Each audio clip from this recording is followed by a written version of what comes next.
আমার সমাজে 90% নামাজ পড়ে না। আমাদের চিৎকারে সাহায্য চলে আসবে, বিদায় পায়ে হাত দিয়া বলি আসেন নিজেও নবীর আদর্শের উপরে চলি, আর রিজাল তৈরি করি। রিজাল যদি তৈরি হয়ে যায় আমাদেরকে মাঠে মাঠে চিৎকার দিতে হবে না। আল্লাহ বলে হুকুম করব তো করব কি কইরা, ডেলি তো 5 বেলা আমি ডাকি। আমার বন্ধুর সবচেয়ে বড় আদর্শ ছিল চোখের শীতলতা ছিল। দুনিয়াতে আসতে দেরি, সেজদা করতে দেরি করেন নাই, যাওয়ার সময় চিৎকার দিতে দেরি করেন নাই, আসসালা আসসালা। ওই নামাজের জন্যই তো আমি ডেলি 5 বার ডাকি। শুধু আমি তো ডাকি না, 99 পদের মালিক হয়ে ডাকি। শুধু আল্লাহ হিসাবে তো ডাকি না, রহমান হিসাবেও ডাকি, মালিক হিসাবেও ডাকি, কুদ্দুস হিসাবেও ডাকি, সালাম হিসাবেও ডাকি, মুমিন হিসাবেও ডাকি, মুহাইমিন হিসাবেও ডাকি, আজিজ হিসাবে ডাকি, জব্বার হিসাবে ডাকি, মুতাকাব্বিরুল খালিকুল বারিউল মুসাব্বিরুল গফফারুল কখারুল ওয়াহাবুর রাজ্জাকুল ফাত্তাহুল আলিমুল কাবিদুল বাসিতুল খাফিদুর রাফিউল মুইজ্জুল মুদিল্লুস সামিউল বাসিরুল হাকামুল আদলুল লতীফুল খবীরুল হালিমুল আযীমুল গফুরুশ শাকুরুল আলিয়ুল কবীরুল হাফিজুল মুকিতুল হাসিবুল জলিলুল করিমুর রকিবুল মুজিবুল ওয়াসি আল হাকিমুল ওয়াদুদুল মজিদুল বাঈতুশ শহীদুল হকুল ওয়াকিলুল কবিয়ুল মতিনুল ওয়ালিয়ুল হামিদুল মুসি আল মুবদি আল মুঈদ আল মুখি আল মুমিত আল হাইয়্যু আল কাইয়্যুম আল ওয়াজিদ আল মাজিদ আল ওয়াহিদ আল আহাদ আল সামাদ আল কাদির আল মুক্তাদির আল মুকদ্দম আল মুআখ্খার আল আউয়াল ওয়াল আখির আল যাহির ওয়াল বাতিন আল ওয়ালি আল মুতাওয়ালি আল বাররু আত তাওয়াবুল মুনতাকিম আল আফু আর রাউফ মালিক আল মুলক যাল জালালি ওয়াল ইকরাম আল মুকসিত ওয়াল জামি ওয়াল গনি ওয়াল মুগনি আল মানি আদ দার আল নাফি আল নূর আল হাদি আল বদি ওয়াল বাকি আল ওয়ারিস ওয়াল রশিদ ওয়াস সাবুর জল্লে জালালু 99 পদের মালিক হয়ে 5 বেলা ডাকি, তারপরও তো 90 ভাগ মসজিদে আসে না। আমি তোদেরকে সাহায্য করি তো করি কি করে, আবাবিল পাঠাই তো পাঠাই কি করে, তোদের দিকে তাকাই তো তাকাই কি করে। আমার সমাজে 90 ভাগ নামাজ পড়ে না। আমাদের চিৎকারে সাহায্য চলে আসবে, বিদায় পায়ে হাত দিয়া বলি আসেন নিজেও নবীর আদর্শের উপরে চলি, আর রিজাল তৈরি করি। রিজাল যদি তৈরি হয়ে যায় আমাদেরকে মাঠে মাঠে চিৎকার দিতে হবে না। ইনশাআল্লাহ হবে না, ইনশাআল্লাহ হবে না। এই জন্য সবার কাছে হাত জোর দরখাস্ত, আজকে একটা মেসেজ নিয়ে যাই এই সিরাত কনফারেন্স থেকে, যে শুধু আমি আদর্শের উপরে চলবো না, আমি পায়ে দৌড় হলো নবীর আদর্শের লোক তৈরি করব। পারবেন? পাক্কা ওয়াদা? আল্লাহ আমাদেরকে আমল করার তৌফিক দান করেন।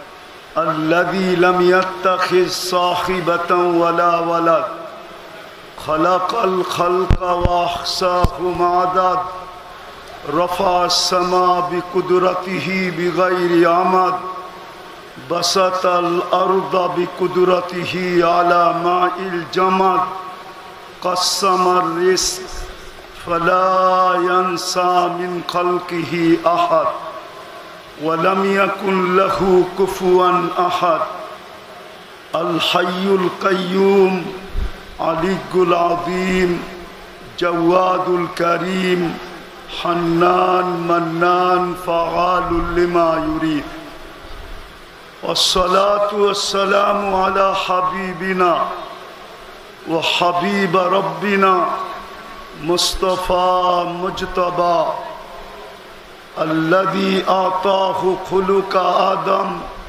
معرفة شيش شجاعة نوح خلة إبراهيم لسان إسماعيل رضا إسحاق فصاحة صالح حكمة لوط بشرى يعقوب جمال يوسف صبر أيوب طاعة يونس جهاد يوشع صوت داود حب دانيال وقار إلياس زهد عيسى قوة موسى حيبة سليمان وعلم الخضر صلى الله عليه وعلى آله وأصحابه وأتباعه ونائبه صلاة وسلاما كثيرا كثيرا أما بعد فأعوذ بالله من الشيطان الرجيم بسم الله الرحمن الرحيم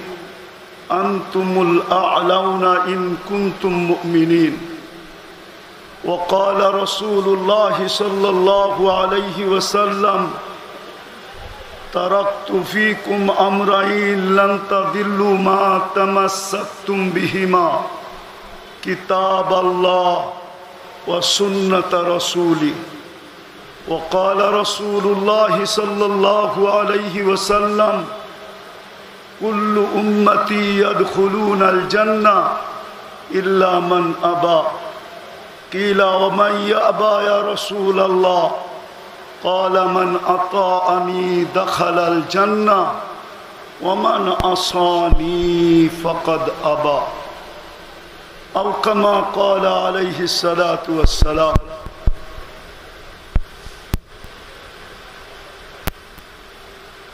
ওয়াজ নসিহত এটা উদ্দেশ্য না। হযরত মাওলানা এমাদউদ্দিন সাহেব বলতেছিলেন যে সিরাত কনফারেন্সে শুধু হাজিরি আমাদের উদ্দেশ্য, যে একটু হাজির হয়ে এটা প্রমাণ করা যে আমিও ওনাদের সাথেই আছি, আপনাদের সাথেই আছি। এই জন্য শুধু শব্দটা, যদিও উনি বলছিলেন ভোট, যে আমাদেরকে একটা ভোট দেয়া যাবেন যে আপনি আমাদের সাথে, এই জন্যই শুধু উপস্থিত হওয়া। আর দ্বিতীয় কথা হলো আমার সাআদাত অর্জন করা,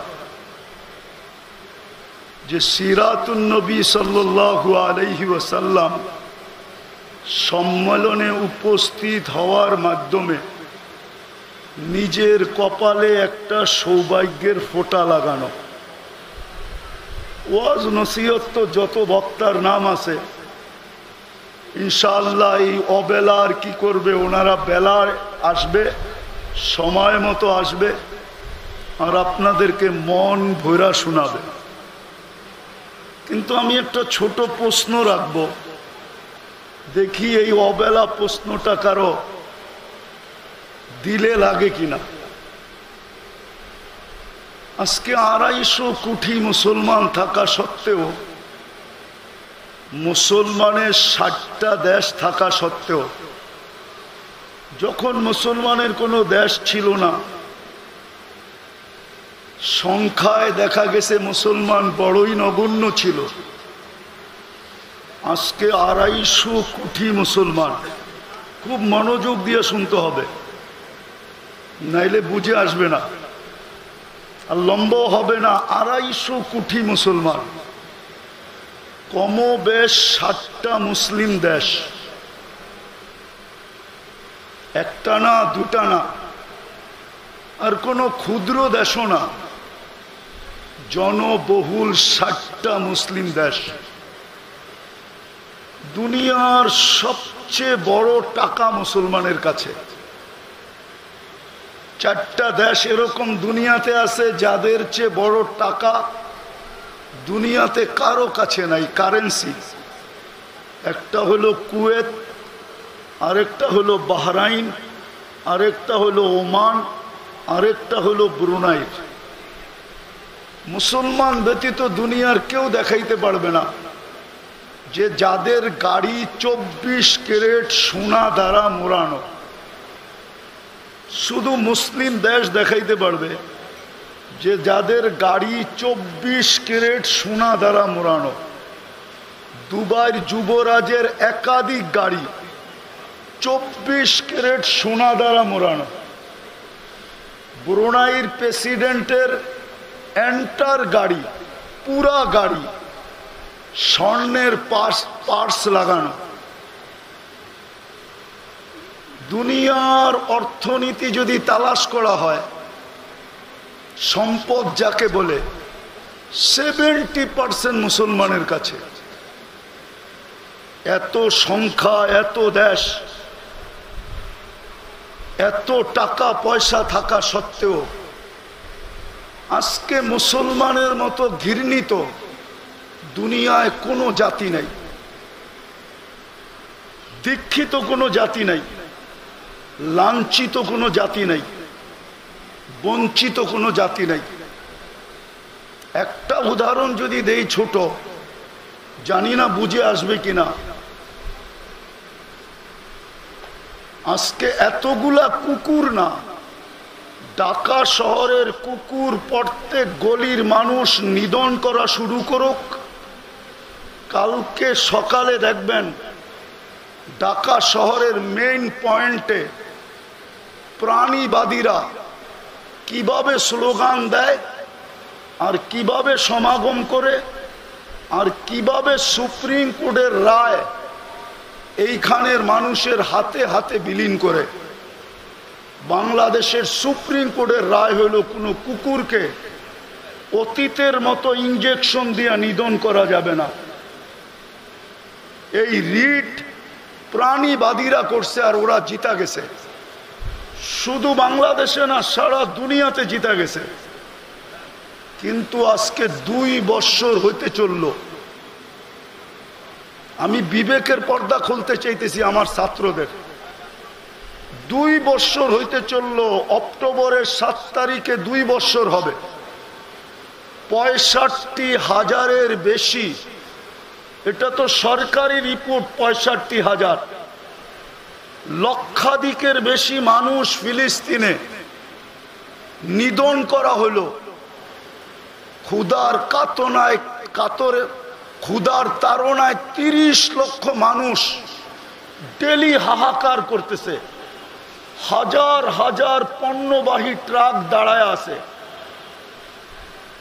একটা ট্রাক তো দূরের কথা, একটা খাদ্যের প্যাকেট পর্যন্ত ঢুকতে দিতেছে না। কিন্তু আজ পর্যন্ত কোনো প্রাণীবাদী সংস্থা, চাই সেটা বাংলাদেশের হোক, চাই কোনো মুসলিম দেশের হোক, বিজাতি তো বাদেই দিলাম, আজ পর্যন্ত একটা প্রতিবাদ করে নেয়, আজ পর্যন্ত একটা নিন্দা করে নেয়, ছোট একটা ফেসবুকে ক্লিপ পর্যন্ত দেয় নাই। যদি কেউ আমাকে প্রমাণ দিতে পারে এই পুরা জনগোষ্ঠীর ভিতর থেকে যে প্রাণীবাদীরা এটার প্রতিবাদ করছে, তাইলে এই মজলিসের জুতার আমার গাল ফিরি। বুঝা গেল ওরা আপনাকে প্রাণী ভাবে না, ওরা ভাবে মুসলমান আগাছা। আপনি চিৎকার দিয়া কি করবেন? বরং আমার কথা মানবেন কি মানবেন না জানি না। আমরা দেখছি অতীতে যতই বেশি চিৎকার দিছি, ততই বেশি নির্যাতন আমাদের উপরে আসছে। তাইলে এই দুরবস্থা আমাদের কেন? আমি কথা শেষ করতেছি, ইতি টানতেছি। আজকে কি আমরা সংখ্যায় কম এই জন্য আমাদের দুরবস্থা, না আমাদের দেশ কম এই জন্য আমরা দুরবস্থা, না আমাদের কাছে অর্থ কম এই জন্য দুরবস্থা? দুনিয়ার কেউ দেখাইতে পারবে না মুসলমানের চেয়ে দামি জিনিস দুনিয়াতে কেউ ব্যবহার করে না। উন্নত দুনিয়ার যত ব্র্যান্ড আছে, সবচেয়ে বেশি ব্র্যান্ডের জিনিস মুসলমান ব্যবহার করে। আমাদের ছেলেদের হাতেও অ্যান্ড্রয়েড সেট আছে, তোমাদের সাথে ইন্টারনেটের সংযোগ আছে।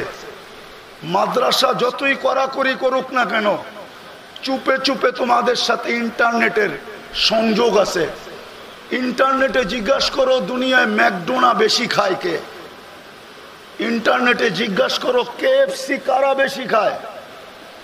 ইন্টারনেটে জিজ্ঞাসা করো রাডু ঘড়ি কারা ব্যবহার করে? ইন্টারনেটে জিজ্ঞাসা করো দুনিয়ার সবচেয়ে দামি গাড়ি কারা চালায়? ইন্টারনেটে জিজ্ঞাসা করো দুনিয়ার ব্র্যান্ডের কাপড় কারা বেশি পড়ে?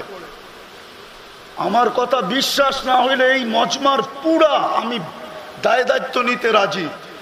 যদি বিল গেটসের কোনো প্যান্ট $300 উপরে কেউ দেখাইতে পারে, ওর জুতা আমার গাল।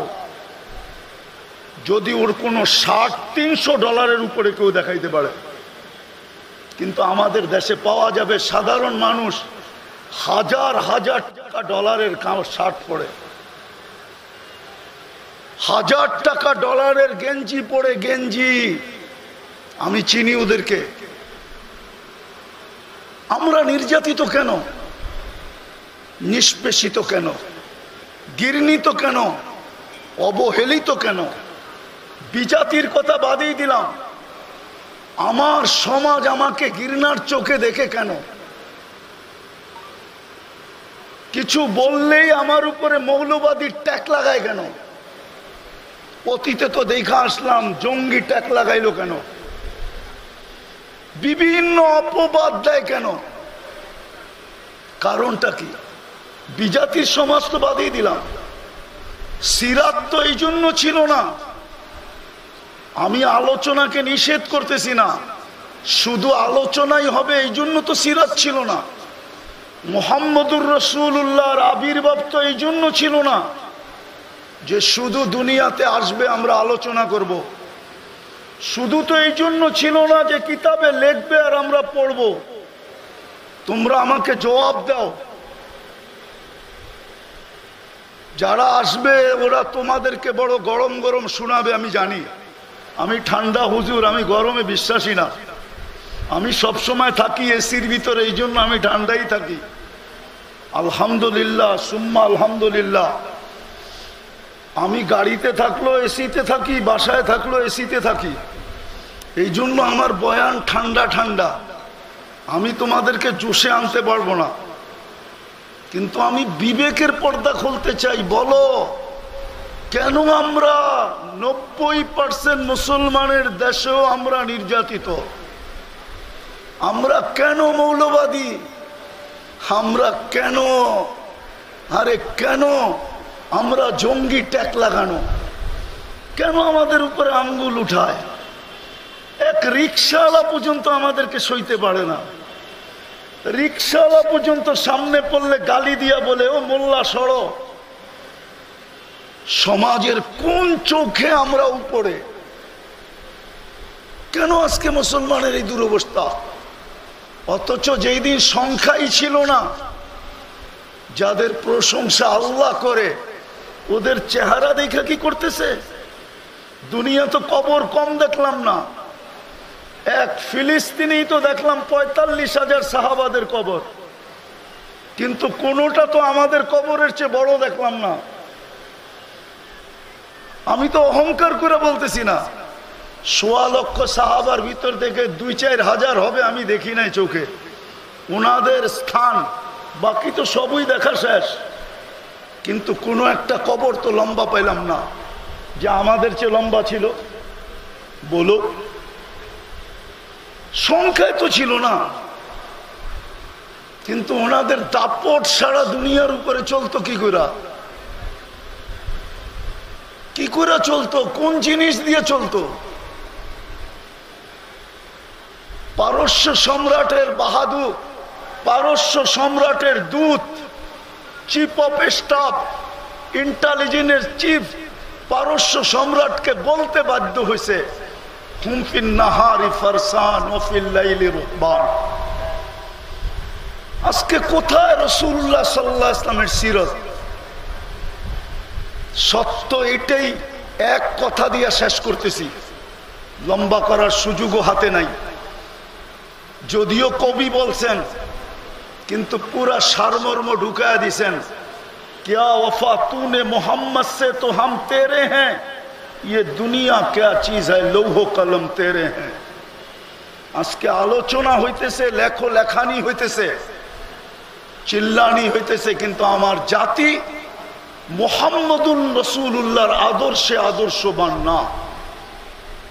আজকে আমার স্কুল কলেজের ছেলেরা, ইউনিভার্সিটির ছেলেরা, আমার সমাজের বুদ্ধিজীবীরা, আমার সমাজের সুশীলরা, আমার সমাজের প্রত্যেক ব্যক্তি রাসূলুল্লাহর আদর্শকে মানতে রাজি না।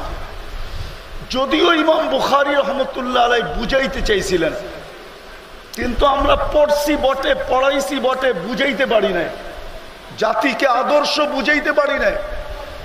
ইমাম বুখারী রহমতুল্লাহ আলাইহি এক জায়গায় লেখেন নাই, বহুত জায়গায় লেখছেন এই হাদিসকে, যে কবরে সর্বপ্রথম প্রশ্ন হবে মা কুনতা তাকুলু ফি হাদার রাজুলি মুহাম্মাদিন।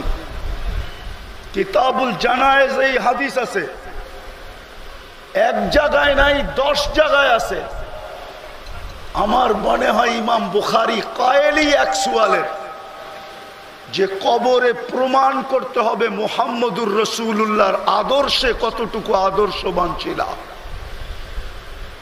এটা যে প্রমাণ করবে তার বাকি 2 প্রশ্নের প্রমাণ হয়ে যাবে। যদি এটা প্রমাণ না করতে পারে, উঠান বুখারী। আমার পিছেও যারা আছে এরা হয়তো কেউ কেউ বুখারী পড়ায়, শাইখুল হাদিস এখানে হবে। ইমাম বুখারী রহমতুল্লাহ আলাইহি প্রশ্ন উঠাইছেন যে কবরে প্রথম মুর্দাকে দাফন করার পরে যখন আত্মীয় স্বজন ফিরতে শুরু করে, তো মুর্দা নাকি এদের ফিরা যাওয়ার জুতার আওয়াজ পায়। তখনই 2 ফেরেশতা আসে আর আয়েশা জিজ্ঞাসা করে, মা কুনতা তাকুলু ফি হাদার রাজুলি মুহাম্মাদি। আজকে আমরা আলোচনায় পটু, লেখাতেও পটু। উচিত ছিল, এই সংস্থা তো শুধু একটা প্রোগ্রাম করবে, ঢাকা দক্ষিণের এই মাঠে শুধু একটা প্রোগ্রাম করবে। উচিত ছিল ঢাকাটাকে কয়েক ভাগে ভাগ করা। এই রবিউল আউয়াল মাসে প্রত্যেকটা ঢাকাকে কয়েকটা ভাগে ভাগ করা, কমসে কম 2 দিন অন্তর অন্তর 15টা সম্মেলন করা উচিত ছিল। আমি আপনাদের উপরে আঙ্গুল উঠাইতেছি না, রাগ হয়েন না। আমি এই সংস্থার কর্ণধারদের উপরে আঙ্গুল উঠাইতেছি না। উচিত ছিল এরকম সম্মেলন ঢাকা শহরে 15টা হওয়া উচিত ছিল এই সংস্থার পক্ষ থেকে। তাইলে হয়তো এই ঢাকার 2 সিটির মানুষের কানের ভিতরে কিছু কথা যাইতো যে সিরাতুর রাসূল কতটুকু আমাদের জীবনে প্রয়োজন। আজকে প্রয়োজনীয়তা আমাদের জীবনে নাই, আমাদের কাছে নাই। না দুনিয়াতে আমরা প্রয়োজনীয়তা মনে করি, না আমরা আখেরাতে প্রয়োজনীয়তা মনে করি। আমাদের পেশাব পায়খানা থেকে নিয়ে বেডরুম, আর আমাদের ঘুম থেকে নিয়ে সজাগ, আমাদের 24 ঘন্টার প্রত্যেকটা মুহূর্ত আল্লাহর কাছে কবুল ওই সময় হবে যেই সময় মুহাম্মদুর রাসূলুল্লাহর আদর্শ মতো হবে। নাইলে যুবকের যৌবন বেকার যাবে, নারীর নারীত্ব বেকার যাবে, পুরুষের পুরুষত্ব বেকার যাবে। পুরা জাতি যাদেরকে আল্লাহ নিজে নির্বাচিত করে উম্মতে মুহাম্মদী বানাইছেন, আমরা সদিচ্ছায় উম্মতে মুহাম্মদী হই নাই, আমরা তো আল্লাহর নির্বাচনের মাধ্যমে হইছি। হুয়াজতাবাকুম, কোরআন বলে তোমরা নির্বাচিত। আমরা নির্বাচিত মাধ্যমে উম্মতে মুহাম্মদী হইছি। নাইলে তো মুসা আলাইহিস সালামও হইতেন, নাইলে দানিয়াল আলাইহিস সালামকে চোখের পানি ঝরায়া বারেওয়ায়েতে বাদায়া ওয়া নেহায়া এতটুকু মঞ্জুর করাইতে হইতো না যে আমার লাশ যেন সুরক্ষিত রাখা হয়, উম্মতে মুহাম্মদীর হাতে যেন আমার দাফন আর কাফন করা হয়। এতটুকু উনি মঞ্জুর করাইতেন না। উনি জানতেন উম্মতে মুহাম্মদী কি জিনিস। নবীরা জানতেন মাসালুহুম ফিত তাওরাত ওয়াল ইনজিল, তৌরাতওয়ালারা জানতেন উম্মতে মুহাম্মদী জিনিসটা কি, জবুরওয়ালারা জানতেন উম্মতে মুহাম্মদী জিনিসটা কি। এরা কোন উম্মত হবে এত বড় মর্যাদা আল্লাহ দিতেন না। কুনতুম খায়রা উম্মাহ ঘোষণা করতেন না। আজকে আমরা সব ছাড়ছি। ওই ইকবালের কথাই সত্য, রহ গিয়া রসমে আজা রোহে বেলালি না রহি, ফলসফা রহ গিয়া তলকিন গজালি না রহি। সত্য এটাই। চিৎকার আছে আজকে, চিৎকার। নবীর আদর্শ নাই, যার কারণে দেশ আছে তারপরও নির্যাতিত, সংখ্যা আছে তারপরও নির্যাতিত। নাই কোন জিনিস? কেউ কেউ আমাকে বলবে আমাদের কাছে অ্যাটম বোম নাই। অ্যাটম বোমও তো মুসলমানের কাছে আছে, নাই কোন জিনিস? যদি অ্যাটম বোম দিয়েই জিতবে, তাহলে আমি একটা প্রশ্ন তুলি। প্রশ্ন, মুসলমানের ইসলামের সবচেয়ে বড় যুদ্ধ বদরের যুদ্ধ। যদি সংখ্যার দিক দিয়ে দেখি তো 313 জন, যদি অস্ত্রের দিক দিয়ে দেখি তো তলোয়ার 3টা। বলুক আমাকে দুনিয়া, মুসলমান জিতছে না হারছে? হ্যাঁ, সামনে তো 1000-এর উপরে, 313 জন জিতলো কি করে? সামনে তো 1100 তলোয়ার, এইখানে তো শুধু 3টা তলোয়ার। 3 তলোয়ার দিয়ে জিতলো কি করে? আর শুধু জিতা, শুধু জিতা, শুধু জিতা যদি হয়তো মনকে মেনে নিতাম, ইতিহাসের পাতায় এমন জিত আসবে কিনা কিয়ামত পর্যন্ত কেউ বলতে পারবে না। আজ পর্যন্ত যত জিত হয়েছে, বদরের মতো জিত দ্বিতীয় হবে কিনা ওলামা আমাকে বলুক। যদি ভুল বলি ওনাদের জুতা আমার গাল রেডি আছে। বলুক এত বড় জিত হয়েছে কিনা আর হবে কিনা। এত বড় জিত, কাফেরদের সমস্ত মাথা মাটিতে মিশিয়ে দিছে। আবু জাহেলের মতো ব্যক্তিত্ব কলিবে বদরে, বড় বড় উতবা, সাইবা, রবিয়া সব কলিবে বদরে। অস্ত্র দিয়ে জিতলো না কেন? আল্লাহ তো কোরআনে বলতেছে আমি জিতেছি। আর জিতাবো না কেন? তোমরা আমার বন্ধুর আদর্শে আদর্শবান, রঙে রঙিন, সব ছুটতে পারে। হায়, ছোট একটা শূন্য তো ছুটতে পারে না। যদি ছুটতো তাইলে উমর কেন চিৎকার দিত, আতরুকু সুন্নাত হাবিবি লিহাউলাইল হুমাকা, এদের জন্য নবীর সুন্নত ছেড়ে দিব। আজকে তো আমাদের ছেলেদের কাছেও সুন্নত নাই। পড়াই তো আমরা শুধু হাদিসের সংযোগ রাখার জন্য পড়াই, নাইলে ছেলেদের অবস্থা দেখলে পড়াইতে মনে চায় না। আমরা যেই জমানায় পড়ছি আর আজকে যারা পড়ে, আমাদের মাদ্রাসাগুলো তো চলে আসছে স্কুলের সিস্টেম। ওস্তাদকে ছাত্রদের ভয় নিয়ে পড়াইতে হয়। বলো হুজুর সত্য বলতেছি না মিথ্যা বলতেছি? আমাদের মাদ্রাসাগুলোরও তো এই অবস্থা। টুপি দাড়ি কি আসল? আসেন এইখান থেকে অঙ্গীকার করি, অঙ্গীকারবদ্ধ হই। যতদিন পর্যন্ত আমরা ইউটার্ন না নিব, কোরআন এটাই বলে লাআল্লাহুম ইয়ারজিউন, যতদিন পর্যন্ত আমরা নবীর আদর্শে আদর্শবান না হব। হায় হায়, আমি আপনাদের বিরুদ্ধে না, আমিও আপনাদের পক্ষে। রিজাল যতদিন পর্যন্ত তৈরি না হবে, রিজাল যতদিন পর্যন্ত তৈরি না হবে, রিজাল যতদিন পর্যন্ত তৈরি না হবে। 16 বছর আমরা দেখা আসছি, দাবায়া রাখতে এতটুকু রাখা হয়েছিল যে বিরুদ্ধে স্বপ্নে পর্যন্ত ভাবা যেত না। স্বপ্নেও যদি ঘুমের ঘোরে ভাবতো তো উঠা দেখতো হ্যান্ডকাপ নিয়ে দাঁড়ায় আছে। আজকাল টেকনোলজি এতটুকু উন্নত যে স্বপ্নে কি দেখতেছে ওইটাও ট্যাগ হইতেছে, ট্যাগ। বিশ্বাস হয় না? এখন গুগলে যে জিজ্ঞাসা করেন গুগলকে যে মুফতি নজরুল ইসলাম কাসেমি কোথায় আছে, তো গুগল সাথে সাথে অ্যান্সার দিবে যে এই মাঠে বয়ান করতেছে। বিশ্বাস? আমি জানতাম না এটা, আমি জানছি কয়েকদিন আগে।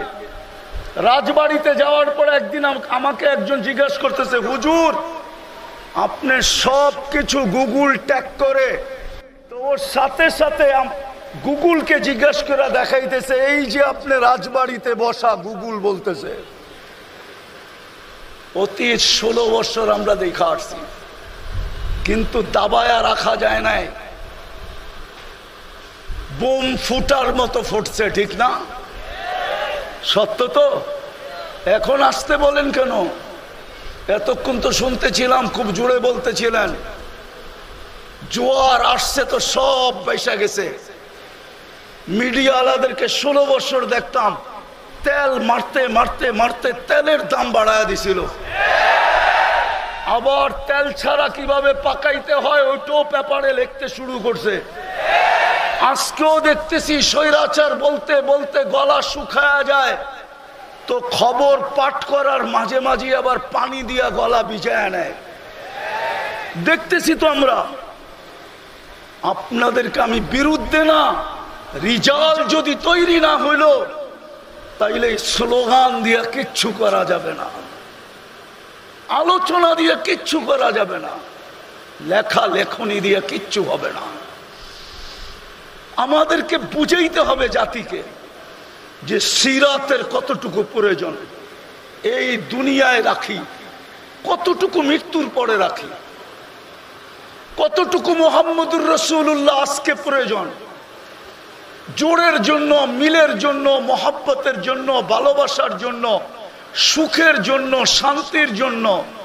হ্যাঁ, আমি জুমায় বলছি যে আপনি খালি গায়ে দেখাইতে পারবেন সাহাবাকে যে গায়ে কাপড় নাই, পায়ে জুতা নাই, পেটে বাত নাই, মাথা গোছার ঠাঁই নাই, আপনি দেখাইতে পারবেন, আপনি দেখাইতে পারবেন যে ঠাঁই নাই, কিন্তু আপনি এটা দেখাইতে পারবেন না যে সুখ নাই।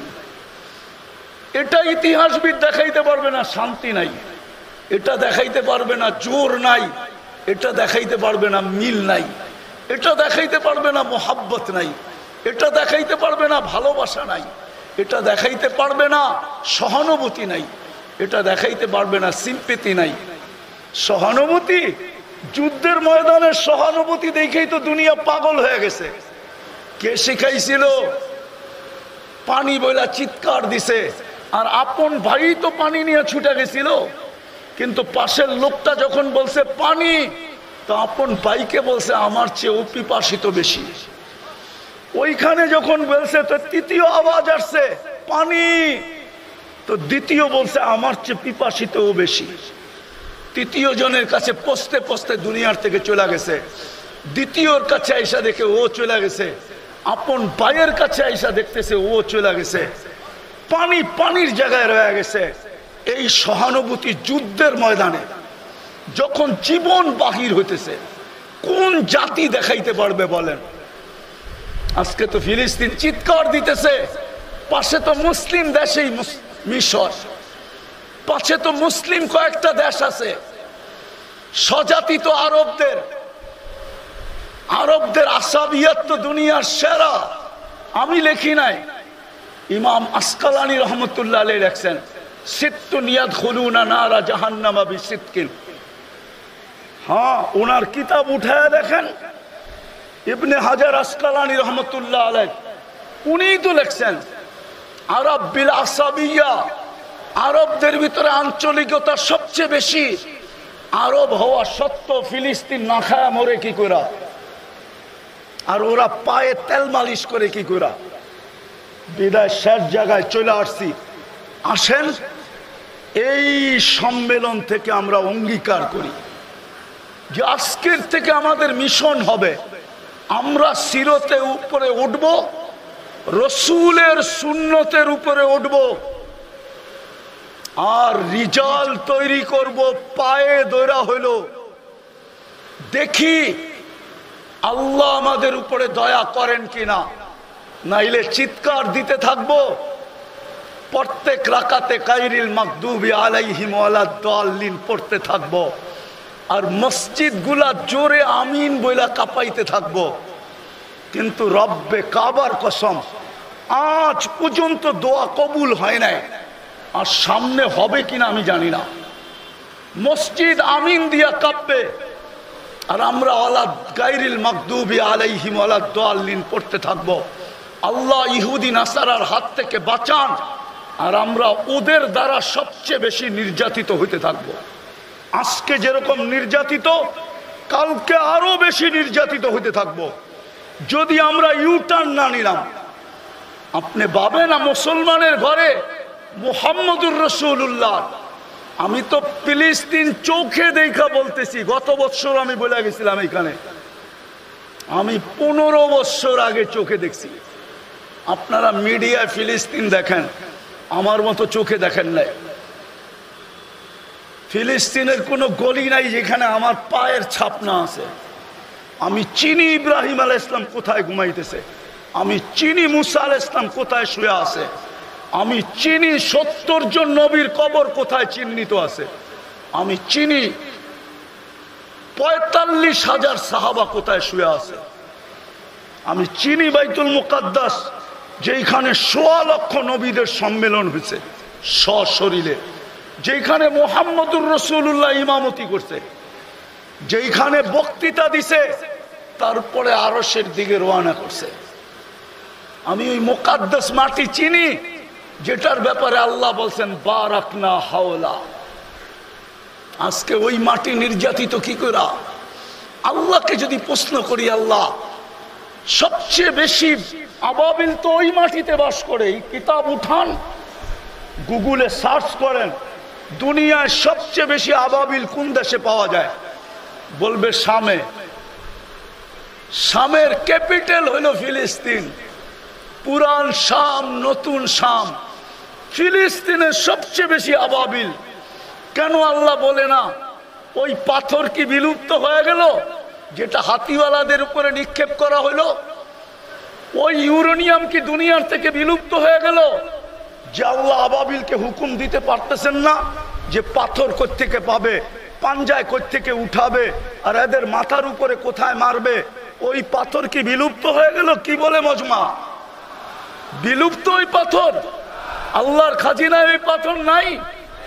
তাইলে কেন আবাবিলকে হুকুম করে না? আল্লাহ বলে হুকুম করব তো করব কি কইরা? ডেলি তো 5 বেলা আমি ডাকি। আমার বন্ধুর সবচেয়ে বড় আদর্শ ছিল চোখের শীতলতা ছিল। দুনিয়াতে আসতে দেরি, সেজদা করতে দেরি করেন নাই, যাওয়ার সময় চিৎকার দিতে দেরি করেন নাই, আসসালা আসসালা। ওই নামাজের জন্যই তো আমি ডেলি 5 বার ডাকি। শুধু আমি তো ডাকি না, 99 পদের মালিক হয়ে ডাকি। শুধু আল্লাহ হিসাবে তো ডাকি না, রহমান হিসাবেও ডাকি, মালিক হিসাবেও ডাকি, কুদ্দুস হিসাবেও ডাকি, সালাম হিসাবেও ডাকি, মুমিন হিসাবেও ডাকি, মুহাইমিন হিসাবেও ডাকি, আজিজ হিসাবে ডাকি, জব্বার হিসাবে ডাকি, মুতাকাব্বিরুল খালিকুল বারিউল মুসাব্বিরুল গফফারুল কখারুল ওয়াহাবুর রাজ্জাকুল ফাত্তাহুল আলিমুল কাবিদুল বাসিতুল খাফিদুর রাফিউল মুইজ্জুল মুদিল্লুস সামিউল বাসিরুল হাকামুল আদলুল লতীফুল খবীরুল হালিমুল আযীমুল গফুরুশ শাকুরুল আলিয়ুল কবীরুল হাফিজুল মুকিতুল হাসিবুল জলিলুল করিমুল রকিবুল মুজিবুল ওয়াসি আল হাকিমুল ওয়াদুদুল মজিদুল বাঈতুশ শহীদুল হকুল ওয়াকিলুল কবিয়ুল মতিনুল ওয়ালিয়ুল হামিদুল মুসি আল মুবদি আল মুঈদ আল মুখি আল মুমিত আল হাইয়্যু আল কাইয়্যুম আল ওয়াজিদ আল মাজিদ আল ওয়াহিদ আল আহাদ আল সামাদ আল কাদির আল মুক্তাদির আল মুকদ্দম আল মুআক্খার আল আউয়াল ওয়াল আখির আল যাহির ওয়াল বাতিন আল ওয়ালি আল মুতাওয়ালি আল বাররুত তাওয়াবুল মুনতাকিম আল আফু আর রাউফ মালিক আল মুলক যাল জালালি ওয়াল ইকরাম আল মুকসিত ওয়াল জামি ওয়াল গনি ওয়াল মুগনি আল মানি আদ দার আল নাফি আল নূর আল হাদি আল বদি ওয়াল বাকি আল ওয়ারিস ওয়াল রশিদ ওয়াস সাবুর জাল্লে জালালু 99 পদের মালিক হয়ে 5 বেলা ডাকি, তারপরও তো 90 ভাগ মসজিদে আসে না। আমি তোদেরকে সাহায্য করি তো করি কি করে? আবাবিল পাঠাই তো পাঠাই কি করে? তোদের দিকে তাকাই তো তাকাই কি করে? আমার সমাজে 90 ভাগ নামাজ পড়ে না। আমাদের চিৎকারে সাহায্য চলে আসবে, বিদায় পায়ে হাত দিয়া বলি আসেন। নিজেও নবীর আদর্শের উপরে চলি, আর রিজাল তৈরি করি। রিজাল যদি তৈরি হয়ে যায়, আমাদেরকে মাঠে মাঠে চিৎকার দিতে হবে না। ইনশাআল্লাহ হবে না, ইনশাআল্লাহ হবে না। এই জন্য সবার কাছে হাত জোর দরখাস্ত, আজকে একটা মেসেজ নেওয়া যায় এই সিরাত কনফারেন্স থেকে, যে শুধু আমি আদর্শের উপরে চলবো না, আমি পায়ে ধরে হলো নবীর আদর্শের লোক তৈরি করব। পারবেন? পাক্কা ওয়াদা? আল্লাহ আমাদেরকে আমল করার তৌফিক দান করেন। ওয়া মা আলাইনা ইল্লাল বালাগ।